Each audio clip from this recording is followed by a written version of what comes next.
Well, I'm very pleased to be joined in the studio on this difficult day by Tzipi Hotovely, Israeli ambassador to the United Kingdom. Thank you for coming in. Hello, Nigel. So according to Joe Biden and our Foreign Secretary, it was a good night for Israel. You got a win. It was a bad night for Iran because Iran launched massive attack on Israel with, as you mentioned, over 300 missiles, including those drones that we've seen operating in Ukraine, same footprint of Iran. And in the end of the game, it ended with a major failure to the Iranians and with a creation of a wonderful coalition, including Israel, United States, United Kingdom. It's a good opportunity to thank your Royal Air Force and actually to your government also by leading this and understanding that this is a front that must be confronted together, and also with moderate Arab countries that were on our side. So together, I believe this coalition is now creating a message to Iran. Not having thousands killed is not a win, is it? No, absolutely not. I said it's a failure to Iran, but we don't see it as a win. No. We see it as performing of our technological abilities, of the fact that Israel can fight and Israel can create coalitions. Israel is not alone in the world.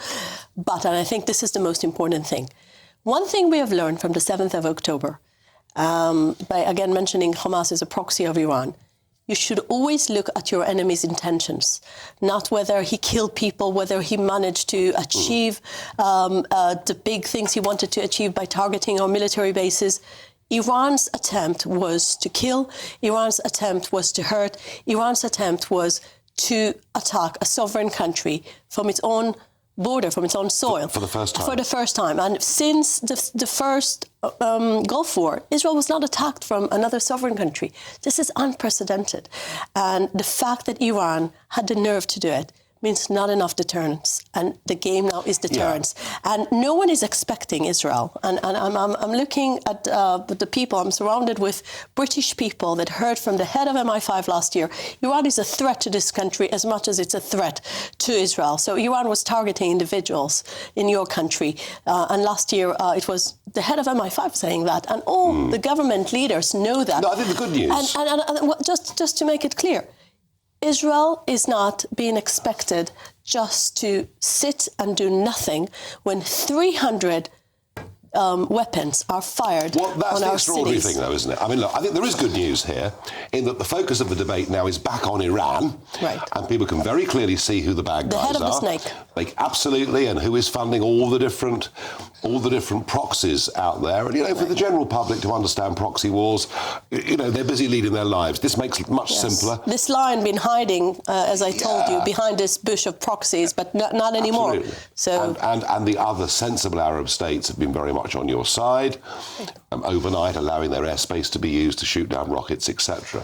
And maybe that's the good thing. But the incredible thing here is, and we've had, you know, in the last hour or so, the IDF Chief of Staff, Lieutenant General Halevi, saying that the drone attack will be met with a response, doesn't say how or when. The incredible thing, I put to you, is that actually what Joe Biden is saying and what David Cameron is saying is you mustn't respond at all. You must just accept it and take it, otherwise there will be escalation. Israel does have a right to respond. It's said it is going to respond. Question is, Ambassador, what would the intelligent response be?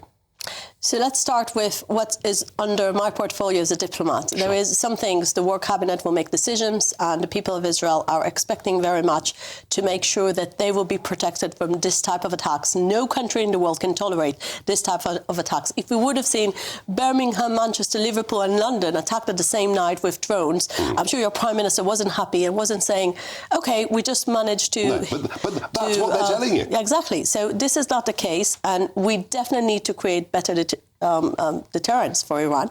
And another thing, one thing that the UK knows from any other country in the world better is that sometimes not operating, not acting against aggressor, create a bigger escalation. And I'm speaking about exactly the same thing you were saying, the appeasement.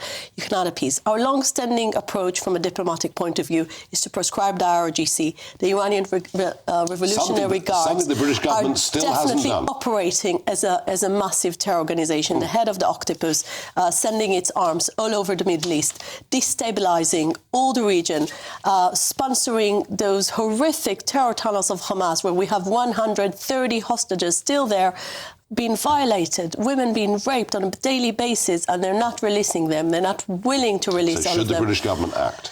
I think, first of all, it's for me to speak on behalf of the Israeli government. The Israeli government is responsible to act because we must make sure that Iran won't do that again. And if we let her go and let her, just say, it's not a big deal, 300 drones and missiles. It's a very big deal. It's a massive attack, and no one can really expect Israel to do nothing.